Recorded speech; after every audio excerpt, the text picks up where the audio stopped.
Мен Ханбибі, сенің шақыртуыңмен келіп тұрмын.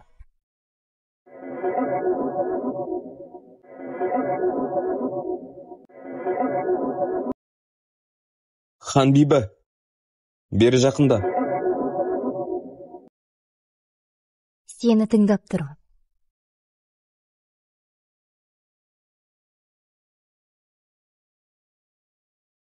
Қандай әдемісің? Ханбибі, сен Марстың қаруларын білесің бе? Иә, естігем. Метеор қолды кез келген шабуылдан қорғайтын қолғаптар. Және де ең маңыздысы, қылыш үлкен соғыста жеңіс қылышына айналды. Дұрыс айтасың. Өзінің планетасында осы екі қару ерекшеленеді. Және олардың жеңуіне үлкен мүмкіндік беріп тұр. Марсты жеңу үшін осы екеуіне қарсы тұру керек.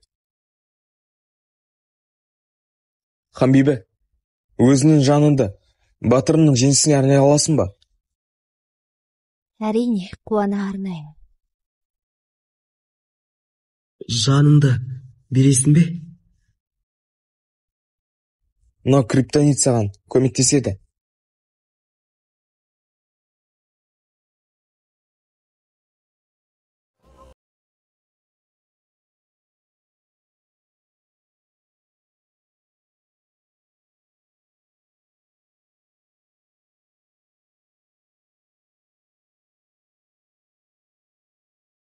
Мен ойлағандай. Керемет, осы жетпей тұрған еді. Вау! Керемет. Осы әділетсіз шайқасқа арналған өзіміздің қаруымыз бар. Криптонит жарты ғаламшарлықтардың әлсіз тұсы. Ол адамдардың қолына тигенде.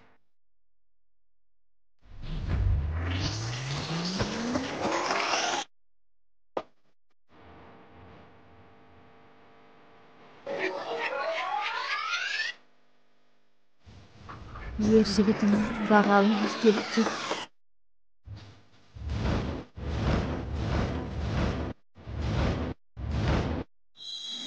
Ел найдаға айналып.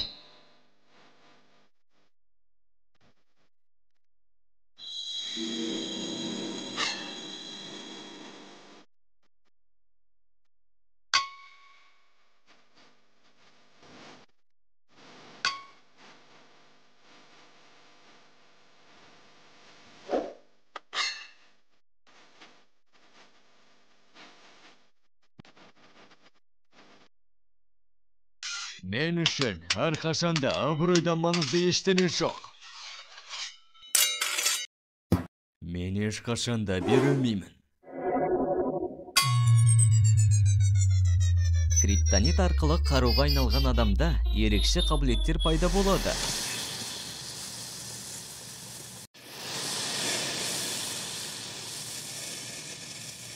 Бұл криптониттің ерекшелігі қалқандарды бұзушы. Жарты ғаламшарлықтардың қаруы кез келген жерді күл талқанын шығаратын қару. Ал оның күшін иемденгісі келетін кез келген мақұлық отқа жанып денесін тоғырады. Галактика аңызы бойынша, Марс осы себептен қолын қорғау үшін қолғап киеді. Былайша айтқанда, галактиканың ең мықты қаруынан қорғану үшін ең мықты қалқан керек. Метеор қолғаптары.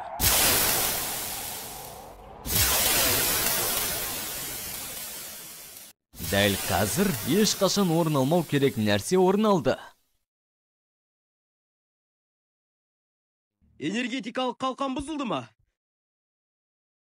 Қабанбай батырдың найзасы Марстың қалқанды қолғабын бөлшектеп тастады.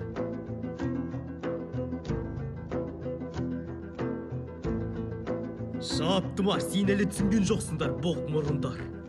Қабанбай қазақ хандығы кезеңдегі ең мықты батыр. Есін барда елін тап.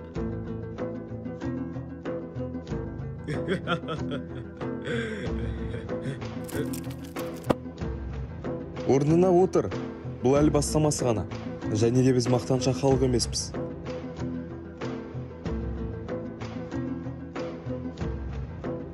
Мақтанғаным емес. Бұл мен үшін үлкен құрмет. Мен осы батырмен бір елде тұрып, бір дәуірде өмір сүрдім. Алға! Алға! Алға! Алға! Қабанбай батыр!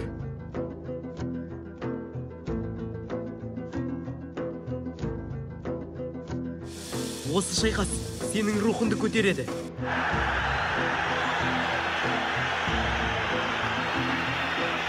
Мына батыр қандай мықты, білегінде 100 адамның күші бар. Әне сен айтсаңшы. Бүкіл адам осыдан ерекше қайрат алды. Қазақ хандығы құрылған кезден бастап, жоқ, керісінше, түркі халқы пайда болған кезден бастап, өз көзімен көретін осы бір аңыз болатын жекпе-жекті күтті. Бәрі түсінікті. Көк криптонит өте бағалы аспан денелерінің бірі. Оны медицинада теріні кескенге құрал ретінде және де әскери соғыс қару немесе оқ ретінде қолданылады. Біздің заманымыздан бұрын метеоритті қазіргі кезде жер асты қазбалары ретінде тауып алып зерттеген. Бір талай жылдардағы зерттеулердің арқасында криптониттің адамға деген әсерін анықтады. Ол адамдардың ДНК молекуласын өзгерте алады екен. Сол себепті олар қаруға айналып, бізді жаралап өлтіре алады. Жалпы айтқанда екі қарсыластың жеңісі 50-50 болып тұр.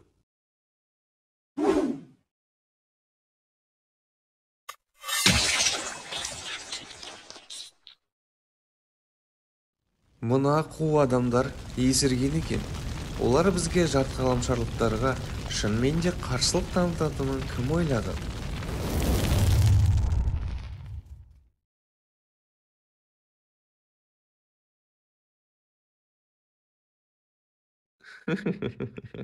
Бұндай жекпе-жектен алған сезімді алғаш рет үлкен жарылыстан пайда болған галактикадан бері алып көрмедім. Тоба, түрің құрысын.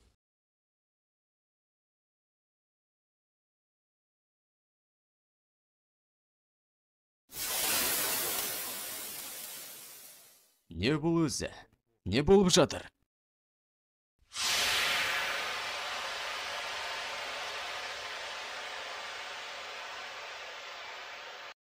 Не бұл өзі?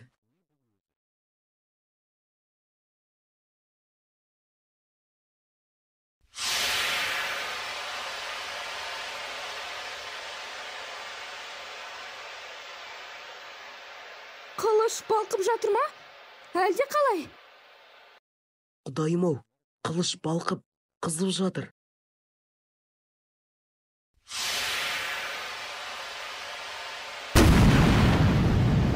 Мұна қызыл от боп жанып тұр. Бұл дәл аңыздағыдай. Бұл неге орын алды? Енді Марс қылышын ұстай ала ма екен? Оның бір қолғабы күл талқаны шықты. Енді ол екі қолдап өзінің техникасын көрсете алмай ма? Ойнап жатқан боларсыңдар.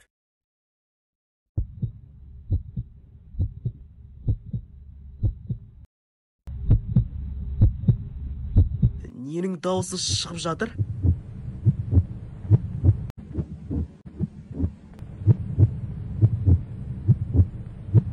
Барабанның дауысы ма? Жоқ, керісінше. Бұл қылыштың жүрегінің дүрсілі ғой.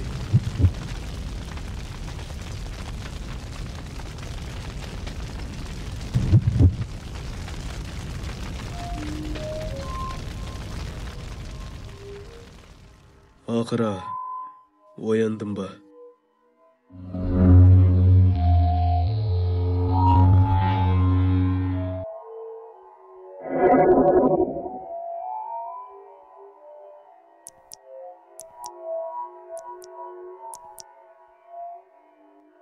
Ол дүрсілдеп жатыр. Бұл қандай тіршілік иесі тағы? Фу, жеркеніші сынай. Қылыштың жүрегі ақыры дүрсілдеді. Қылыш пен қолғапты байланыстыратын аңызда бір түсініспеушілік бар. Ол қолғаптар Марстың қолын қылыштың қызғанынан қорғамайды. Керісінше, ол қолғаптар Марстың алып күшін ұстап тұрды.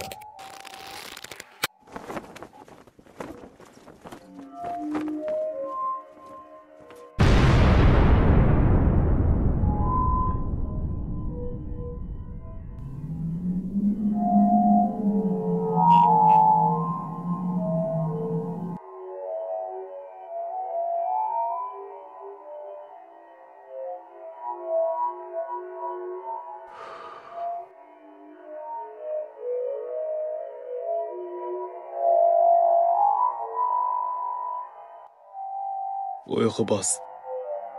Тұрдым бақыры.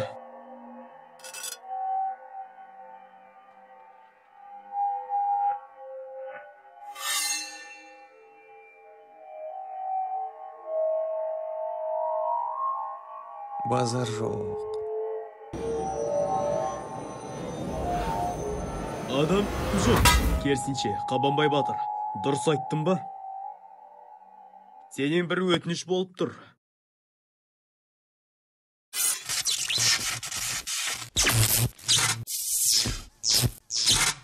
Барынша өлмеуге тырыс.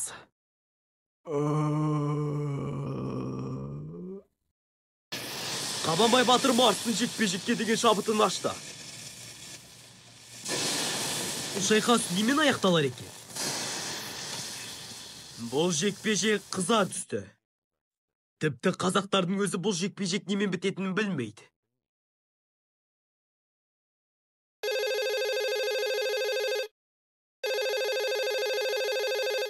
Ей, бұл ережеге қайшы ғой. Сен телефонды өшіруің керек еді.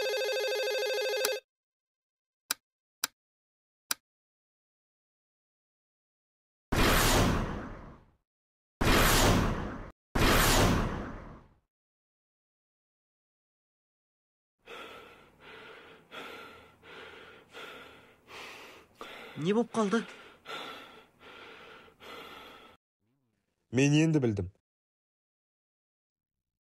Жарты ғаламшарлықтар мен қазақтардың нақты турнирге қатысатын адамдардың тізімі.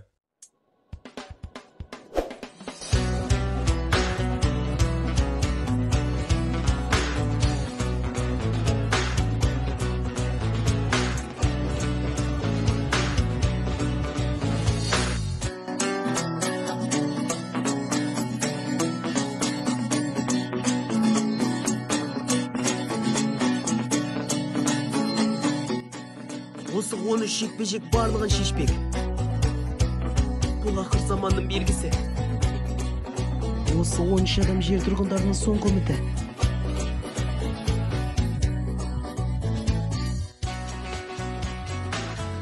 Соңғы үмітте дейсің бе, бауырым? Сен қателесіп тұрсың. Керісінше, бір күні осы 13 адам 13 жарты ғаламшарлықты өлтіруші титулына ие болады. Олардың дәрежесі галактикада жария болатын болады. Адамдар галактикаға атақты бола ма?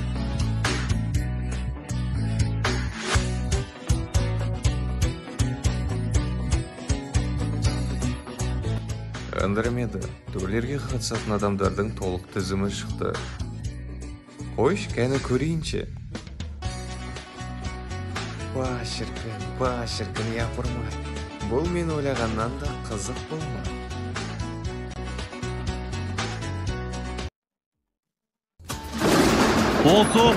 Қалай? Турнирдің бірінші раундында адамдар мен жарты ғаламшарлықтардың шайқасында адамдардың тағдыры шешілмек. Қызыл планетаның жауынгері Марс және жер тұрғыны Қабанбай батырдың шайқасы соңына жетіп қалды. Қабанбай батыр Марстың жігерін оятты ма? Ол енді шайқаста тоқтатысы келмейді. Ма, білгенін істеп жатыр. Екеуі де берілгісі келмейді. Марс ұйқысынан тұрған қылышты көтеріп шабуылдамақшы. кылычтын кызганы барлыгына үрей калдырып, және де бундайды жарты каламшарлыктар биринчи рет көрүптүр. Менин кылычым барда мен эч качан өлмөйтүнүмдү билем.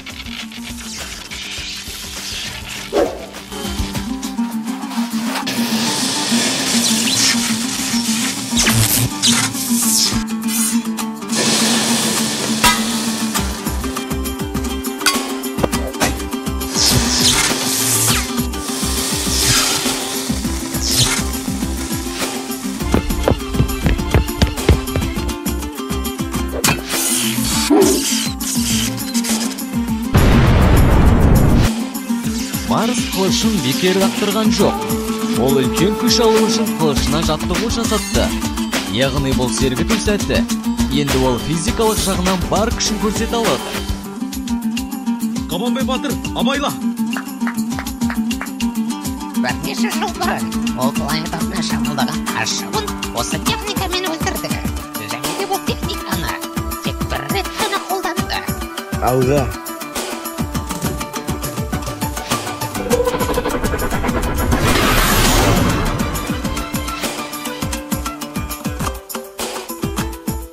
Марс осы бір шайқаста кішігірім күлген кезде Қабанбай батыр намыстанып, бұл шабуылға қарсы тұра алатынын сезді.